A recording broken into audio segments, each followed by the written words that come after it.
All right. Hello, everyone, and welcome to our fourth installment of Tastemakers, where we pair award-winning winemakers with top local chefs for a lunchtime chat. I'm Jennifer Graue, the interim editor of Sonoma Magazine, and before that, the food and cooking reporter for the Press Democrat. If you've ever wished dessert could be the main course, this is your day. Joining us today is Cara Morrison, the director of winemaking at Sonoma-Cutrer.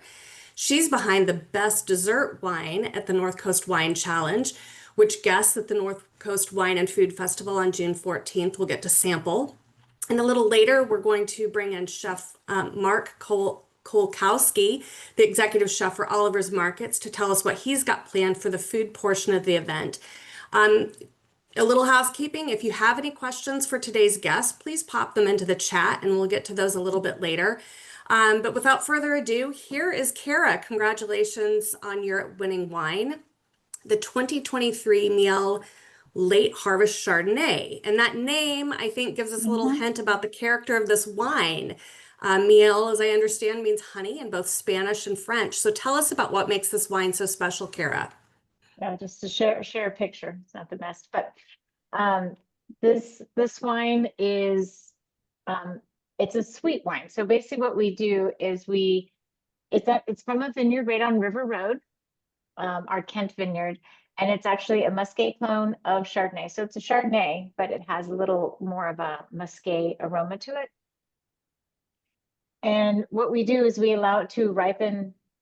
Um, allow it to ripen a little bit longer out in the vineyards, and we pick it probably around, we picked this, I think, about December 10th, 14th, something like that in 2023.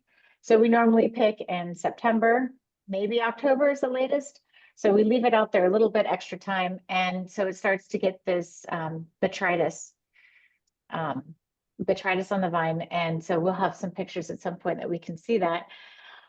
And when it gets this botrytis, it starts dehydrating and concentrating the sugar. And so when we pick the grapes, they're very, very sweet. We ferment it about halfway, about half the sugar, get to about 9% alcohol, and then we stop the fermentation and we have a dessert wine. So Yeah, so yeah. you talked about botrytis. Can you explain to us what botrytis is? I know it's a fungus, is that right? And it can have like a bad effect, but it also can have a really delicious effect. And while you tell us that, I'm going to share this photo that you sent to me of the botrytis grapes. So the botrytis is a noble rot in French, and so it grows on the grapes, and so yeah, generally it's not a good thing. Um, as you can see here, it's yeah, it's rot on the vine, and but it's a noble one, and botrytis is a much nicer name for it, and it as you can see, the grapes are dehydrated, but when you taste it, it just tastes like liquid gold. So it's really amazing, and it tastes like honey right off the vine. But it's a little hard to look at first. But when you taste the wine, it's just amazing. And then that's our winemaking team. So that's Sam and Zita. We're the three winemakers here at Sonoma-Cutrer. And actually what we do to pick the grapes is that we have all the admin team and everybody in the winemaking and lab, and we all go out and we pick the grapes with the vineyard team because it is so late. You can see there's no more light leaves on the vines. We're there in December. It's really cold. Um, but it's a pretty amazing, and it's just a completely different experience. We only do this every couple years when the conditions are right. So 2023 was a very cool vintage. And so it was the perfect year to do a botrytis wine. Generally with our Chardonnays, we're trying not to get botrytis. So this one block we left late and allowed it to get the botrytis. Okay, so I was going to ask you about that. Like, how do you know that, I'll stop sharing here. How do you know that it's going to be a potential botrytis year? Do you take it on a case by case basis? You mentioned that that vintage was cool. So are you looking for a cooler year? And then you say, hey, let's leave some hang. And then my next question is, how much do you allow to leave hang um, instead of harvesting Mhm. for just a normal Chardonnay wine? That's a great question. So, so generally, the reason why grapes grow so well here in Sonoma County is we have this amazing weather, right? We have the cool days and the warm days and the cool nights, and we get fog, but not too much. And so it's just really nice weather. We don't have humidity. Um, but in cooler years, there's more fog, there's more moisture on the grapes, so it allows the botrytis to grow. And so in a cooler year, you are more prone to botrytis. And the more sunlight you have, so you could have like a little cool rain during harvest, but if the sun comes out, it can dry up all the harvest. So really, sun is the um, best thing to combat botrytis. But we weren't having a very warm year that year, and we thought this is the year. This is gonna be a great year. And so we just put aside a couple rows. So we said, well, we want to make we want to make about 300 cases, and we kind of Mm. figured out because you only get maybe a third of the crop because it dehydrates. So normally you get, let's say, 180 gallons per ton. We only get maybe 50 gallons per ton. So you get a lot less juice when we're doing this. So anyway, we just put aside some rows and say we'll just pick this, and whatever we get from it will be the late harvest. So we Okay. just put it aside and put like little row tags on it so nobody picks it during the regular harvest. Gotcha. Okay. And because it is like less juice and sweet wines are different, you held up a bottle earlier, but it is only a 375 ml bottle. So it's a baby Yes, bottle. yes, it So is. yeah. It's usually when people have a dessert wine, it's with a small group and you're having a little bit. So you don't need a whole 750. Yeah. I loved in Sarah Doyle's story about this that you called this a no-fat dessert, which it made me think of the Snackwells craze back in the 1990s when fat-free was everything. Um, I don't know, did you survive the Snackwells of the 90s? I did drink a few Snackwells myself. Quite a Yeah. few. So after a big dinner, is this a wine that can stand alone as a dessert, or do you enjoy pairing it with something?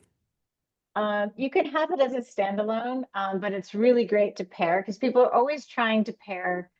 I always get this, what do you pair with dessert? And people are trying to put Pinots or Cabernets or different wines, and you just really need a sweet wine to pair with sweet. And so the main reason why we actually started making the miel is to pair with when we had dinners and winemaker dinners and so on. So we had that around to pair. And one thing we love to pair it with is actually at Oliver's. They have a really great lemon mousse cake, and it is just the perfect pairing. So we often, when we have lunches here or dinners, we'll pick up one of those cakes and have it with the meal, and it pairs just beautifully. So I hope people can try that. Yeah, that sounds really great. So, I know that the Sonoma-Cutrer tasting room is closing, um, but where now can people go to get the meal if they're interested in trying the wine? It will be on our website, sonoma-cutrer.com. Um, wasn't there yesterday, but they said I forgot to check before our call, make sure it got up, but they said they were going to get it up by today, Okay. um, so that people can buy it online. But the Okay. taste room is still open for a couple more days. Yeah. So hurry, run to the Sonoma-Cutrer tasting room in Windsor and get a bottle of meal. And I think it's $36 a bottle. Yes, it's around there. Yeah. Yeah. Mhm. Okay. Um, so Kara, tell me a little bit more about how you wound up in winemaking. I thought it was really interesting that you started out as pre-med, and I feel like I've heard more than once or twice about people who go to UC Davis pre-med and they wind up coming out with an enology degree. Why is that? Yeah. Well, I got lucky that I found a lot of people end up getting a degree and then having to go back for winemaking. So I got lucky. I found it while I was there. It just Well, it's just not something, an 18-year-old thinks of when they're going into college that, oh, I could be a winemaker. I grew up in San Jose, Bay Area. So I grew up in California, but not in wine country. So it just wasn't I just hadn't really seen it. I didn't know that was an option. And so I just happened to have a TA for one of my classes that was viticulture enology. And I thought, wow, that's a thing. You can do that. And so I went to the intro to winemaking course. And Ann Noble was teaching it, who's the woman who made the wine aroma wheel, if you guys have seen that. Right. And I just followed her back to her office and changed my major. I was like, this is so cool how there's the art and the science and microbiology. I mean, I love the science part, but you can also influence it to make wines different ways. And I absolutely fell in love with it. And I'm not usually that decisive, but I changed my whole career in one class period. So I got lucky. Oh, that's great. You did say that you had found your people. Yes. How, so who are wine people? Like, what is it? What was it about that class? Why were those people your people? Um, they're just, yeah, because I remember I went to the first kind of group wine department, like there was a barbecue or something, I forget what it was.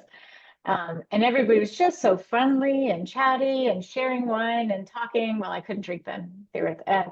But everybody was just so friendly. You know, when I was pre-med, it was the same classes, but the people going to be doctors were very competitive um, and yeah, and I guess it just seems like a lot more fun in the winemaking department for obvious reasons.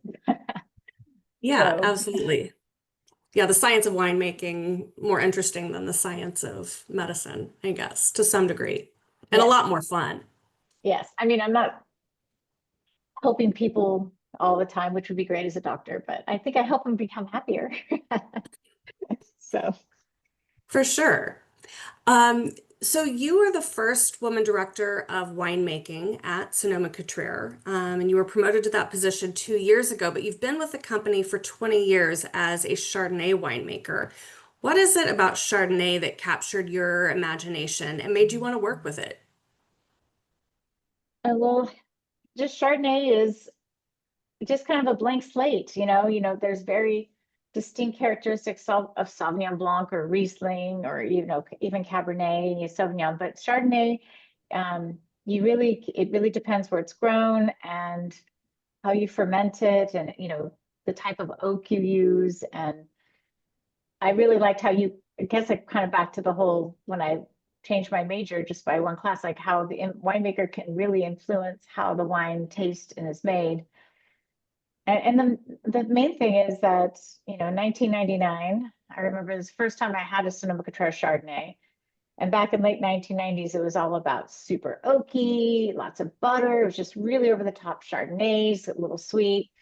And I tried Sonoma-Cutrer and it was just the perfect style. It was a good balance of oak and it wasn't sweet and really nice fruit, really good food wine. And I said, that's the wine I want to make. And, 6 years later, I got the job. So that was really fantastic.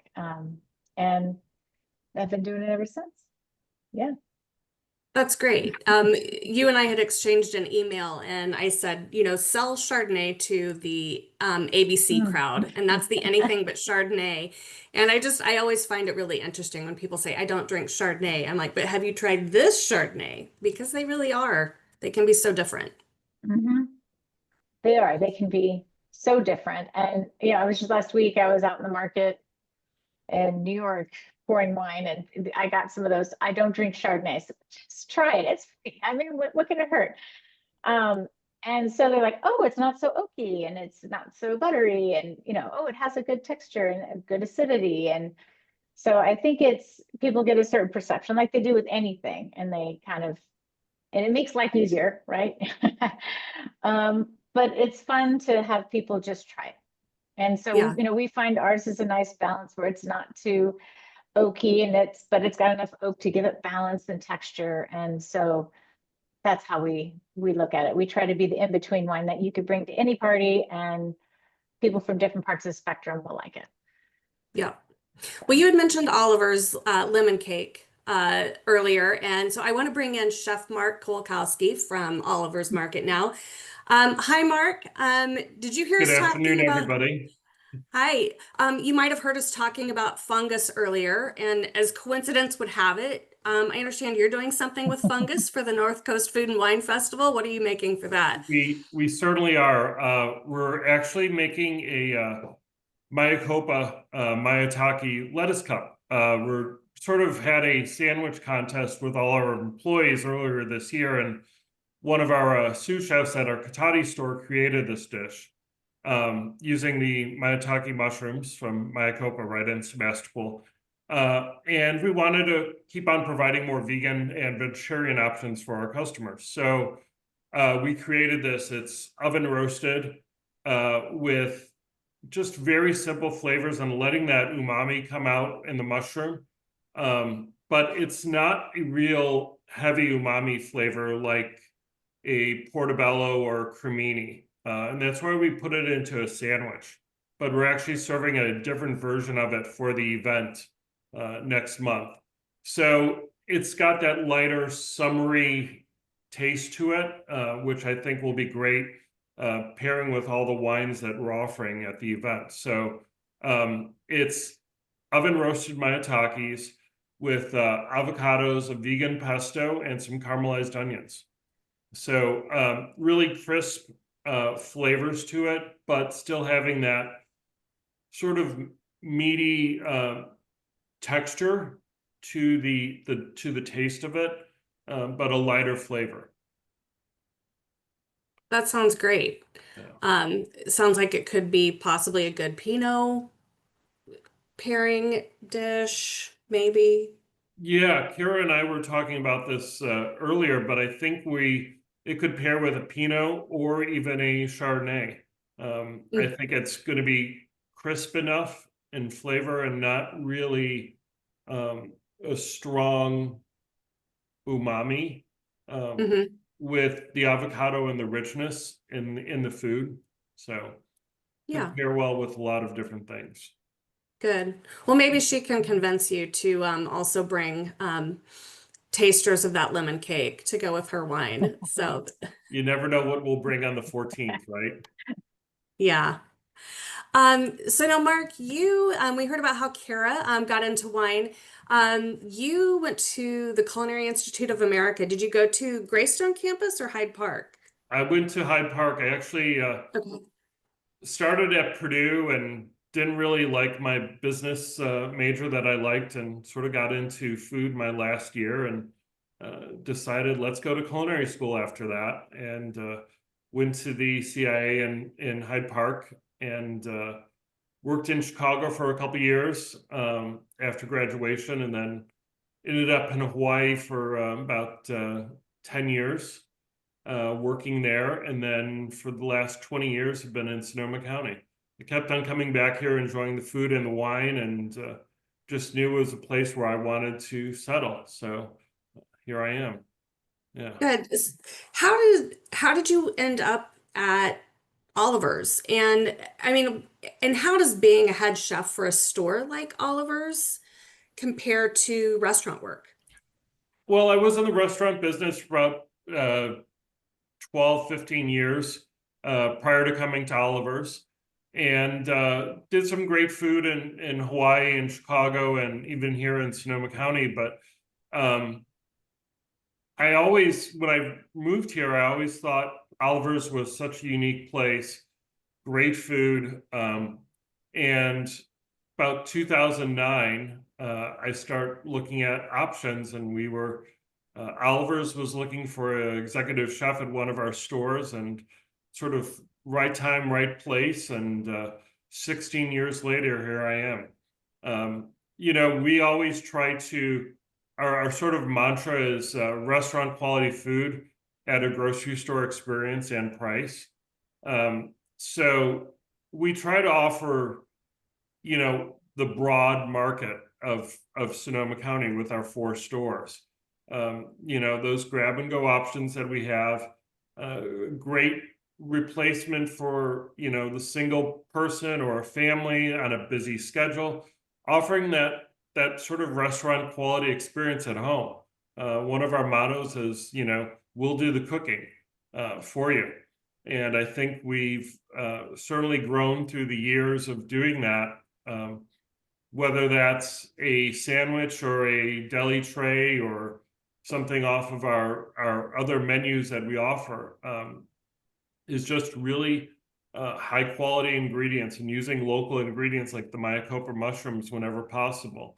I mean, Sonoma County is a bounty food wise, and it always has been. So Yeah, for sure it is. And there was an email exchange yesterday. I know, Cara, you said that on busy nights, you were talking about one of your favorite things to go in and get at Oliver's. What is that? Tell us what that is and what dish you make.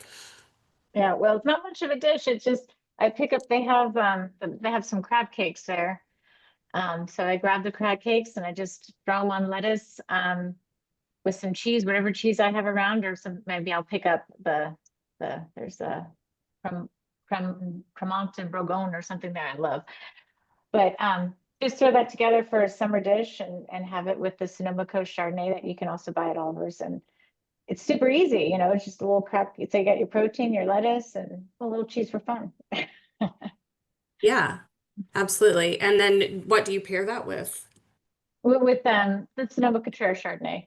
Okay, Yeah. great. So Yeah.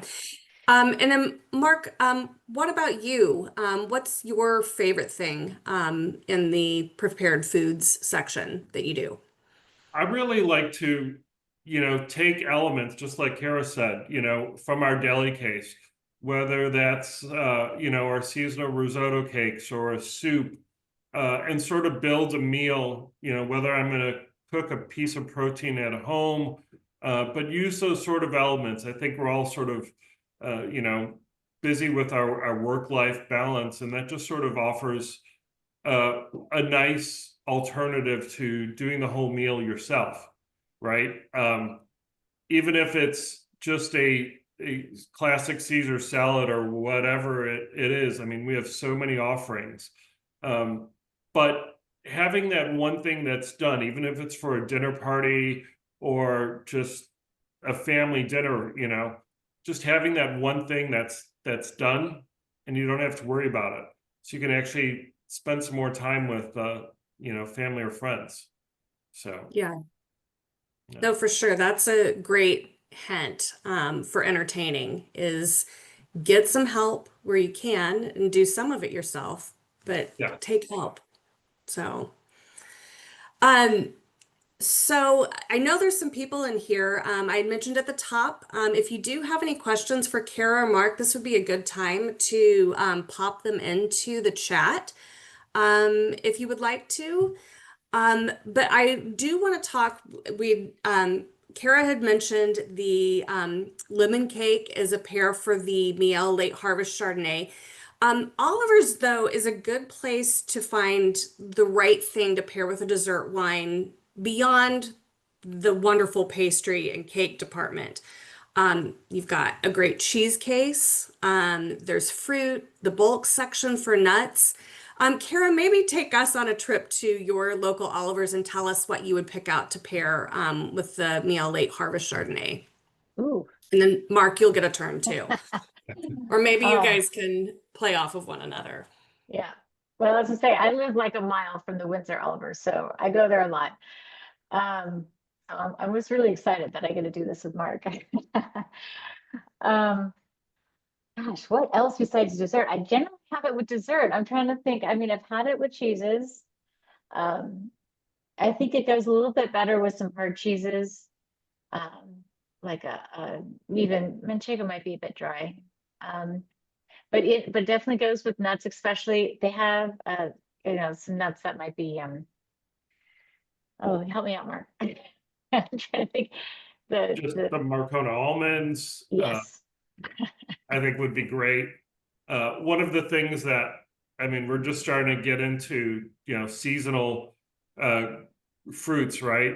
I think a grilled stone fruit salad or just grilled stone fruit would go nicely with the late harvest.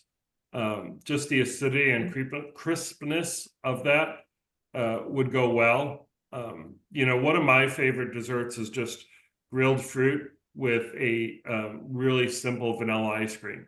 and let the sort of fruit speak for itself.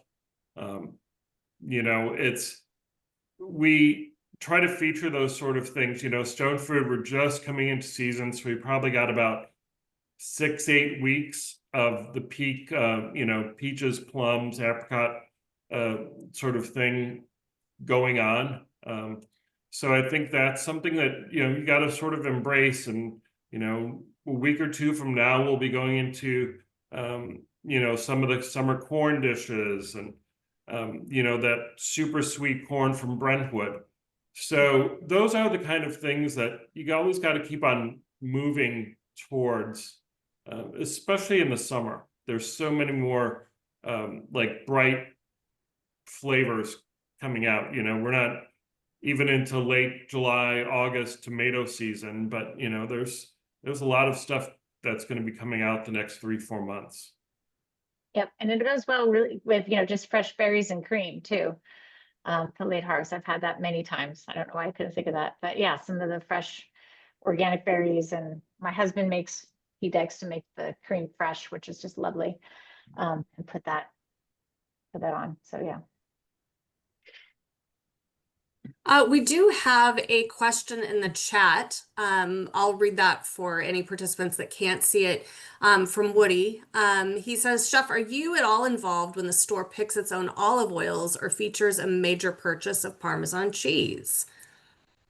Well, I am not personally. For the olive oils, we have Sean Riley, who's our grocery buyer that been working with our olive oil program. We just came out with that about 2 years ago, and we're just releasing the fresh 2024 harvest this week of our new olive oil. So actually, Sean is going to be doing tastings at all of the stores this week. I think he's probably tasting as we speak right now up in Windsor, if I'm not mistaken. I may I'll be go wrong. after this.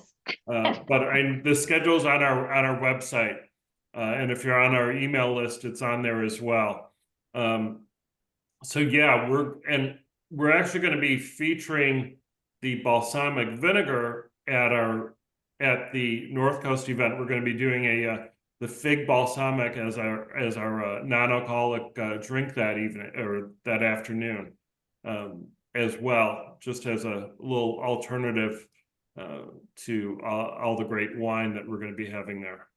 So, but then Wade Johnson, who runs our gourmet cheese program, he's the one that deals with our gourmet cheese, the Parmesan, and so forth in that side of the operation. So, does that answer your question, Woody? Perfect.